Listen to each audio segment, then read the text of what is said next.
Hello? My name is Annie, and in a few words, I would like to develop for you this concept of politically exposed person, which is quite often discussed in all anti-money laundering procedures. Regarding the legal basis we will refer to, we will always talk about the founding text, which is the Fourth European Directive 2015 AL49 of 20 May 2015. This directive has been transposed into all national laws of the Union countries. First of all, there is the general definition in Article 3 of the Fourth Directive, which refers to a natural person who holds or has been entrusted with an important public function. Article 3 lists a number of functions. Let's review them with some comments. But beforehand, my colleague Manu would like to make an important clarification. Thank you, Annie. Just a small note that seems very important to me. In the current atmosphere, there is often a tendency to conflate political figures with dubious individuals. We cannot accept this shortcut under any circumstances. Whether there have been cases of corruption or abuse of public assets is undeniable.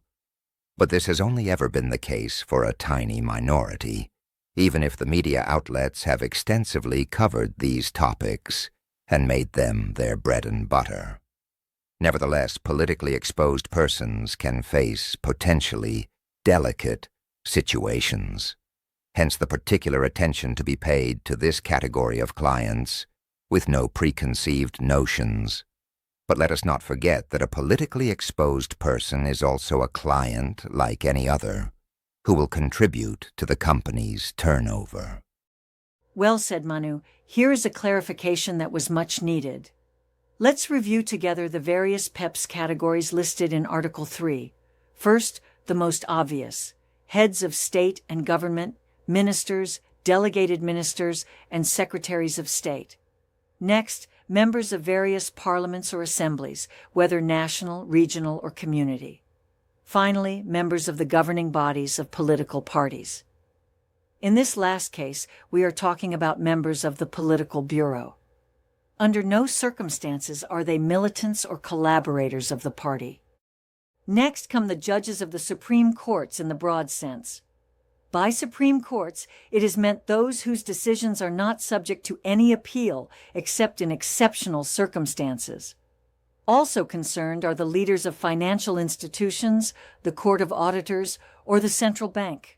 Finally, the official representatives of the state, ambassadors and chargés d'affaires, are considered PEPs, as are senior military officers.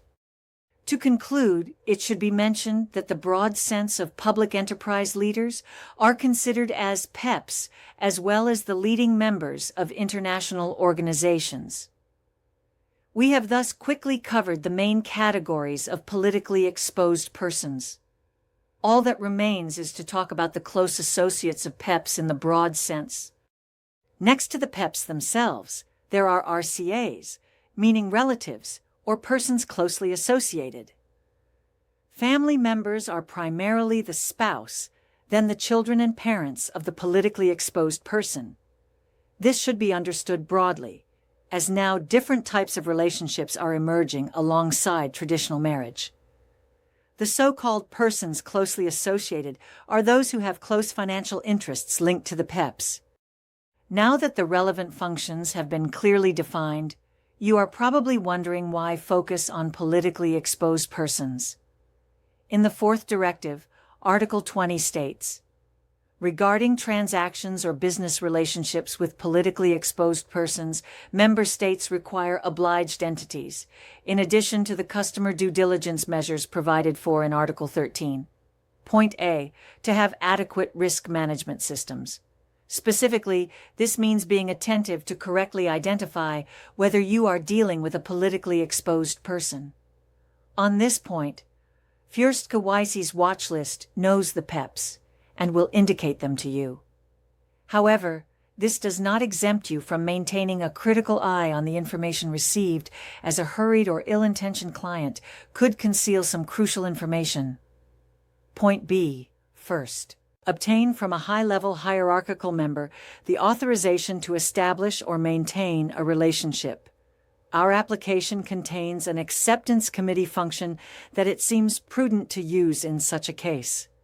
Point B, second, be particularly precise and critical in gathering information regarding the origin of the assets and the source of funds to be used for the transaction. In the first KYC application, there is a specific section concerning the origin of funds with the recording of supporting documents received from the client. This is very important. Point B, third, ensure enhanced control of the relationship throughout its duration.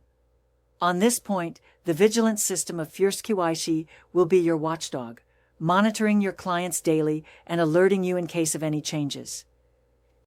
To keep it short and straightforward, when establishing a relationship with a new client, it is absolutely essential to determine whether we are dealing with a PEPs or not.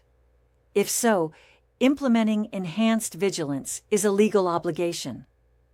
A special note: in the case of relationships with non-EU nationals, vigilance is particularly important. Our watch list will be of definite help. Be especially attentive to any changes in a person's status, which will be indicated by the daily notifications from the watch list. At the slightest doubt, do not hesitate to report a suspicion to the relevant authorities, the Financial Intelligence Unit for your country. As a conclusion, we will say that anti-money laundering procedures stem from a legal text, and it is important to respect them for this reason. Let's not bury our heads in the sand. In the near future, regular checks on the application of anti-money laundering procedures will take place everywhere, and penalties will be imposed. Not to mention the media risk. On the other hand, moral considerations should not be overlooked. Do you wish to be involved in drug trafficking or human trafficking? That would be surprising. A joint action to clean up the market and expel the nuisances can only be beneficial to all. First KYC was created to be a simple, professional, but cost-effective tool for those who are committed to respecting the law.